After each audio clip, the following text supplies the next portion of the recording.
खरं म्हणजे आज बोलणं कुठून सुरू करावं असा एक प्रश्न माझ्या मनात निर्माण झालाय। एक प्रचंड वादळ मनामध्ये तयार झालेलं आहे, कारण आज सभागृहामध्ये ज्या शोक प्रस्तावासाठी आपण सर्व लोक एकत्रित आहोत, कधीच कल्पना केली नव्हती की अशा प्रकारचा शोक प्रस्ताव हा आपल्याला या ठिकाणी त्याच्यावर व्यक्त व्हावं लागेल। खरं म्हणजे सहज बाजूला नजर गेली तर नेहमीच खुर्चीत दादा असायचे आणि सभागृहामध्ये तर सुरुवातीपासून तर रात्री उशिरापर्यंत कितीही काळ सभागृह चाललं तरी आपल्या जागी बसलेले दादा हे आपल्याला या ठिकाणी पाहायला मिळायचे। आज दुर्दैवाने ते आपल्यामध्ये नाहीत, याची निश्चितपणे खंत आहे। खरं तर यावर्षी दादांनी 12वा अर्थसंकल्प मांडला असता, पुढच्या वर्षी 13वा अर्थसंकल्प मांडून बॅरिस्टर शेषरावजी वानखेडे यांचा जो विक्रम आहे त्याची बरोबरी केली असती आणि कदाचित पुढच्या काळामध्ये महाराष्ट्राच्या इतिहासात सर्वाधिक अर्थसंकल्प मांडणारे अर्थमंत्री म्हणून दादांचं या ठिकाणी कार्य राहिलं असतं। पण अचानकपणे दादा आपल्यातनं निघून गेले आणि यावेळी हा अर्थसंकल्प मांडण्याची जबाबदारी या ठिकाणी माझ्यावर आली। खरं म्हणजे अर्थसंकल्पाच्या संदर्भात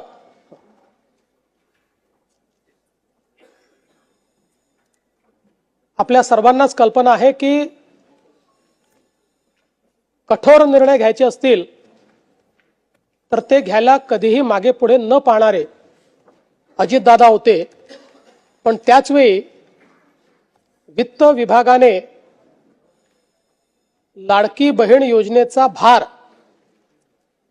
हा अर्थसंकल्पावर फार मोठ्या प्रमाणात पडेल आणि म्हणून याचा पुनर्विचार करावा असं सुचवल्यानंतर देखील त्या ठिकाणी ठामपणे निर्णय घेऊन तो विषय मंत्रिमंडळापुढे आणण्याचं काम करणारे देखील अजितदादा होते। आणि आपल्या सगळ्यांना आठवतं की लाडकी बहीण योजनेनंतर अजितदादांनी गुलाबी जॅकेट घालणं सुरू केलं होतं आणि आम्हालाही सगळ्यांना ते जॅकेट घालायला लावलं होतं। आता या सगळ्या गोष्टी केवळ आठवणींमध्ये आहेत आणि म्हणून मला असं वाटतं की संपूर्ण सभागृह अत्यंत या परिस्थितीमध्ये दुःखी आहे। खरं तर अशा प्रकारचा प्रस्ताव मांडणं एक घटनात्मक जबाबदारी देखील आहे, पण मला असं वाटतं की माझ्याकरता एक अत्यंत भावनिक अशा प्रकारचा देखील हा प्रसंग आहे। महाकवी भास यांचं एक नाटक आहे स्वप्न वासवदत्त, आपल्याला माहिती आहे त्यातला एक संस्कृत श्लोक आहे, काष्ट गतो ही पावका काय दहती मित्र शोकस्तु हृदयमस्तीच दहती। याचा अर्थ असा आहे की लाकूड जळते तेव्हा तो अग्नी केवळ शरीर जाळतो, पण मित्रशोक हा हृदय आणि अस्थिलाही अर्थात आपल्या अंतस्थ आत्म्यालाही जाळतो। अजितदादांसारख्या एका सच्च्या मित्राचा सहप्रवासाचा असा मृत्यू होणं ही खरं म्हणजे केवळ राजकीय हानी नाही तर आपल्या सर्वांच्याच अंतःकरणाला प्रचंड वेदना देणारी अशा प्रकारची बाब आहे। आपण असं म्हणतो की काही गोष्टींवर काळ केवळ हे औषध असतं, पण तरी देखील कितीही काळ गेला तरी काही वेदना या मात्र कमी होत नाहीत। अशा प्रकारची निश्चितपणे ही एक वेदना असणार आहे। आपण अनेक वेळा राजकीय नेत्यांच्या निधनानंतर पोकळी निर्माण झाली अशा प्रकारचं वक्तव्य करतो। खरं म्हणजे ज्यावेळी एखादा ज्येष्ठ नेता आपल्यातनं ते निघून जातात, अनेक वर्ष त्यांनी काम केलेलं असतं, त्यावेळी त्यांच्या निधनाने त्यांची कमतरता जाणवते, ती पोकळी नसते। पण ज्यावेळी अजितदादांसारखा एक व्यक्ती जो राजकीय क्षेत्रामध्ये स्थिरावलेला आहे, ज्यांनी राजकीय क्षेत्राला वेगवेगळ्या पद्धतीनं पादांकरात केलाय, ज्यांनी राजकीय क्षेत्रामध्ये आपलं स्वतःचं अस्तित्व नेतृत्व निर्माण केलंय आणि ज्या व्यक्तीकडे समाज आणि संपूर्ण क्षेत्र भविष्याच्या दृष्टीनं पाहत आहे, असा व्यक्ती ज्यावेळेस निघून जातो त्यावेळी खऱ्या अर्थानं पोकळी निर्माण झाली हा जो शब्द आहे, त्या शब्दाची व्याख्या काय आहे हे आपल्याला लक्षात येते. कारण तो असा क्षण असतो की ज्यावेळी आपल्याला लगेच लक्षात येतं की आता अशा प्रकारचे अजितदादा दुसरे होऊ शकत नाही. त्यामुळे ही जी पोकळी आहे ही पोकळी भरून काढणं हे अत्यंत कठीण आहे. आणि म्हणून मला असं वाटतं की खऱ्या अर्थानं त्यांचं अकस्मात निधन हा आपल्या सर्वांकरता एक धक्का देखील त्या ठिकाणी आहेच.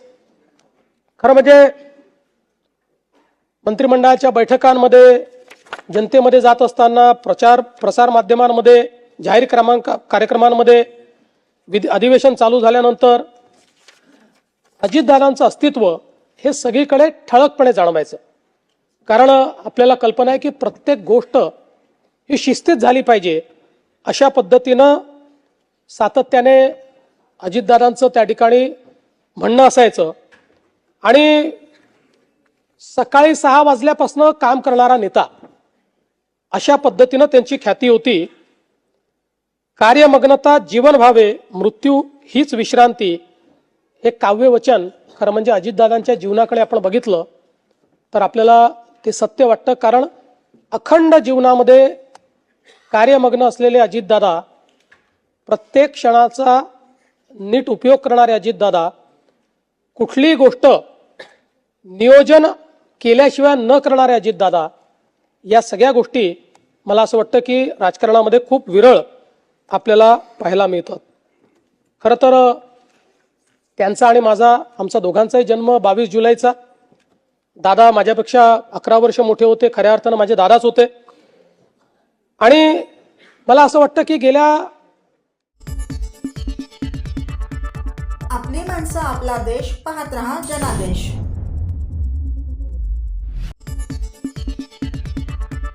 आपली माणसं आपला देश पाहत रहा जनादेश.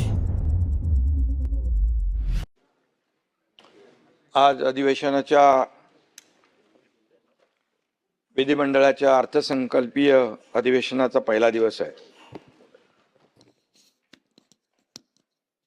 गेले 22-23 वर्ष विधानसभेचा सभागृहाचा सदस्य म्हणून मी काम करत असताना आजचा दिवस माझ्यासाठीच नाही तर सर्वांसाठीच प्रचंड दुःखाचा दिवस आहे. आपल्याच एका सहकार्याच्या श्रद्धांजली सभेत बोलण्याची वेळ येणं यासारखं दुसरं दुर्दैवी काहीच असू शकत नाही. आणि त्यातही तो सहकारी अजितदादांसारखा उमदा स्पष्टवक्ता राजकारणी असेल तर सगळ्यांनाच खचून जायला होतं, ही वस्तुस्थिती आहे. अजितदादा आपल्यातून जाऊन आता जवळजवळ 1 महिना होईल, पण अजितदादांची आठवण आल्याशिवाय एकही दिवस जात नाही, ही वस्तुस्थिती आहे. दादांच्या जाण्याने निर्माण झालेली पोकळी कधीच भरून निघणार नाही. मी सर्वप्रथम अजितदादा पवार यांना भावपूर्ण श्रद्धांजली अर्पण करतो. खरं म्हणजे आपल्या सगळ्यांनाच पावलोपावली अजितदादांची उणीव भासते आहे. कालच्या पत्रकार परिषदेत अजितदादा नव्हते. आज छत्रपती शिवाजी महाराजांच्या पुतळ्यास आम्ही अभिवादन केलं, पुष्पहार घालून नतमस्तक झालो, तिथेही दादा नव्हते. शिवनेरीवर शिवजयंती साजरी करायला गेलो, तिथेही दादा नव्हते. आताही बाजूला बसलेले दादा नाहीत. दादा आपल्यासोबत नाहीत हे अजूनही मनाला पटण्यासारखं नाही. ही वस्तुस्थिती आहे. सगळं काही व्यवस्थित सुरू होतं. निवडणुकाही संपत आल्या होत्या. नव्या वर्षात राज्याच्या विकासाला, लोकांच्या कल्याणाला नवा वेग द्यायचा निर्धार आम्ही तिघांनी केला होता. पण 28 जानेवारीचा तो काळा दिवस उजाडला आणि सकाळी अपघाताची बातमी धडकली. टीव्हीवर ती दृश्य बघितली आणि सगळ्यांचाच मनाचा थरका उडाला. दादांवर प्रेम करणाऱ्यांवर आभाळा एवढं दुःख कोसळलं. कितीतरी वेळा कुणाचाच या बातमीवर, माझाच काही, कुणाचाच या बातमीवर विश्वास बसत नव्हता. प्रत्येकाच्या डोळ्यात अश्रू होते, मनात दुःख होतं. दादा वेळ कधीच चुकवत नव्हते, पण त्या दिवशी नियतीने मात्र वेळ चुकवली. लाख गेले तरी चालतील, पण लाखांचा पोशिंदा जगला पाहिजे असं आपण नेहमी म्हणतो. पण त्या दिवशी सभापती महोदय अगदी विपरीत घडलं. लाखांचा पोशिंदा गेला. दादांचं नाव अजित होतं, पण नियतीसमोर ते जिंकू शकले नाहीत. दादा लाखो त्यांच्या कार्यकर्त्यांना, अनुयायांना, त्यांच्यावर प्रेम करणाऱ्यांना अनाथ करून गेले. ही मात्र वस्तुस्थिती आहे. यामध्ये मी एवढंच म्हणेन, बिछड़ा कुछ इस अदा से कि रुत ही बदल गया, बिछड़ा कुछ इस अदा से कि रुत ही बदल गया, एक इंसान सारे शहर को ही वीरान कर गया. या दुर्घटनेनं पवार कुटुंबियांवर काळाने घाला घातला. दुःखाचा डोंगर कोसळणं म्हणजे काय असतं हे मी स्वतः देखील अनुभवलंय. माझी 2 मुलं अपघातात मी गमावली, त्यावेळी मी दुःख पाहिलंय. त्यामुळे सुनेत्राताई, पार्थ, जय आणि एकूणच पवार कुटुंबियांच्या दुःखाची आपण सगळेच कल्पना करू शकतो. माझे गुरुवर्य धर्मवीर आनंद दिघे साहेबांना सुद्धा मी अपघातातच गमावलं आणि त्यावेळी देखील दुःख काय असतं हे मी पाहिलंय. साहेबांवर प्रेम करणाऱ्या लाखो लोकांची काय अवस्था झाली तेही पाहिलंय, कारण तेही अचानक निघून गेले. त्यामुळे दादांवर अतोनात प्रेम करणाऱ्या लोकांची वेदना आपण जाणतो. आजही सभागृहातल्या अनेकांच्या डोळ्यात अश्रू आहेत, दुःख आहे. हे दुःख पचवणं दादा आपल्यात नाहीत हे मान्य करणं अवघड नाही तर अशक्य आहे. आपल्या राज्यानं एक अत्यंत कर्तृत्ववान नेता गमावलाय. शब्द आणि वेळेला किंमत देणारा नेता गमावलाय. एक खंबीर, निर्भीड लोकनेता गमावलाय. राजकारणातला दादा माणूस गमावलाय.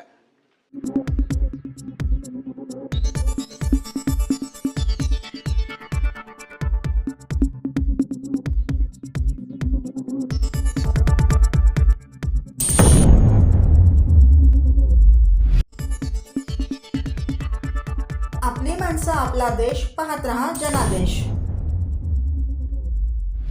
सर्व नागरिकांना आवाहन करण्यात येत आहे की सध्या डासांमार्फत पसरणाऱ्या डेंग्यू या आजाराचा प्रसार रोखण्यासाठी प्रत्येकाने पुढील प्रमाणे कार्यवाही करावी.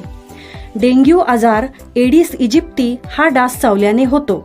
या डासांची पैदास साचलेल्या किंवा साचवलेल्या स्वच्छ पाण्यामध्ये होते. 8 दिवसांपेक्षा जास्त दिवस पाणी उघडे व साचून राहिल्यास त्यात डास अंडी घालतात. अंड्यांच्या अळ्या तयार होऊन पुढे डास तयार होतात.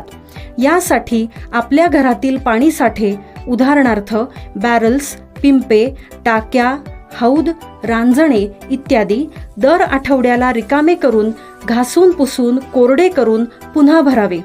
1 दिवस कोरडा दिवस म्हणून पाळावा. पाणी साठ्यांना घट्ट झाकणे बसवावीत किंवा जुनी साडी, चादर, धोतर यांनी बांधून झाकून ठेवावीत, म्हणजे डास त्यात जाऊन अंडी घालणार नाहीत. घराच्या गच्चीवर, आजूबाजूला, अंगणात कोठेही पाणी साचू देऊ नये. भंगार सामान उघड्यावर टाकू नये. उदाहरणार्थ टायर्स, प्लास्टिक सामान, कुंड्या, टाकाऊ वस्तू इत्यादी. अशा सामानात पावसाचे पाणी साठून त्यात डेंग्यूच्या डासांची पैदास होते. घरातील कूलर्स, फ्रीजच्या पाठीमागील ट्रे हे देखील वेळोवेळी कोरडे करावेत. लक्षात ठेवा, नुसत्या फवारणीने डास घनता कमी होत नाही, तर त्यासाठी डास पैदास ठिकाणे नष्ट करणे ही आपल्या सर्वांची जबाबदारी आहे. कोणताही ताप अंगावर न काढता जवळच्या शासकीय रुग्णालयात मोफत औषधोपचार घ्या. अशा प्रकारे नागरिकांनी सहकार्य केल्यास डेंग्यूचा प्रसार रोखणे सहज शक्य आहे.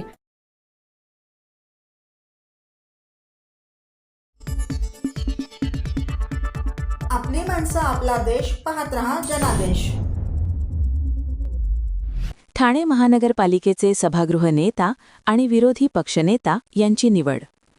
ठाणे महापालिका महापौर आणि उपमहापौर निवडीनंतर शुक्रवारी पहिलीच सर्वसाधारण सभा आयोजित करण्यात आली होती. ही सभा पूर्णवेळ तहकूब झाल्याने सोमवार दिनांक 23 फेब्रुवारी 2026 रोजी ही सभा घेण्यात आली. या सभेत महापौर शर्मिला पिंपळकर यांनी शिवसेना शिंदे पक्षाने दिलेल्या पत्रानुसार सभागृह नेता, तर राष्ट्रवादी काँग्रेस शरद पवार पक्षाने दिलेल्या पत्रानुसार विरोधी पक्षनेता पदावर निवड केली. ठाणे महापालिकेची निवडणूक नुकतीच पार पडली. या निवडणुकीत शिंदेंच्या शिवसेनेचे 75, भाजपचे 28, राष्ट्रवादी शरद पवार पक्ष 12, राष्ट्रवादी अजित पवार पक्ष 9, MIM 5, शिवसेना उबाठा 1, अपक्ष 1 असे 131 नगरसेवक निवडून आले आहेत.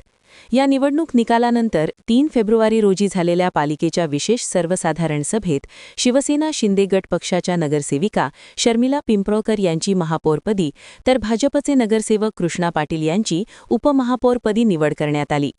निवडणूक निकालानंतर महिनाभरात कोकण विभागीय आयुक्तांकडे पक्षातील नगरसेवकांची गटनोंदणी करणे बंधनकारक असते. यामुळे सर्वच पक्षांनी कोकण विभागाकडे गटनोंदणी केलेली आहे. ठाणे महापालिकेत 131 पैकी 104 नगरसेवक हे सत्ताधारी शिवसेना शिंदे गट आणि भाजपचे आहेत. या पक्षांपुढे आवाहन निर्माण करण्यासाठी दोन्ही राष्ट्रवादीसह MIM पक्षाचे नगरसेवक एकत्र येऊन आघाडी स्थापन करतील, जेणेकरून त्याचे इतर समित्यांमध्ये संख्याबळ वाढेल अशी शक्यता वर्तविली जात होती. प्रत्यक्षात मात्र या तिन्ही पक्षांनी स्वतंत्र गटनोंदणी केली आहे. तसेच महापौर आणि उपमहापौर निवडीनंतर आता पालिकेतील स्थायी समिती, शिक्षण मंडळ, परिवहन समिती, 5 विषय समित्या गठीत करण्याच्या हालचाली सुरू झाल्या होत्या. शुक्रवार दिनांक 20 फेब्रुवारी 2026 रोजी पालिकेची सर्वसाधारण सभा आयोजित करण्यात आली होती. परंतु दिवंगत उपमुख्यमंत्री अजित पवार यांचे निधन झाल्याने त्यांना श्रद्धांजली अर्पण करण्यासाठी सभा पूर्ण वेळ तहकूब केली. ही सभा सोमवार दिनांक 23 फेब्रुवारी 2026 रोजी घेण्यात आली.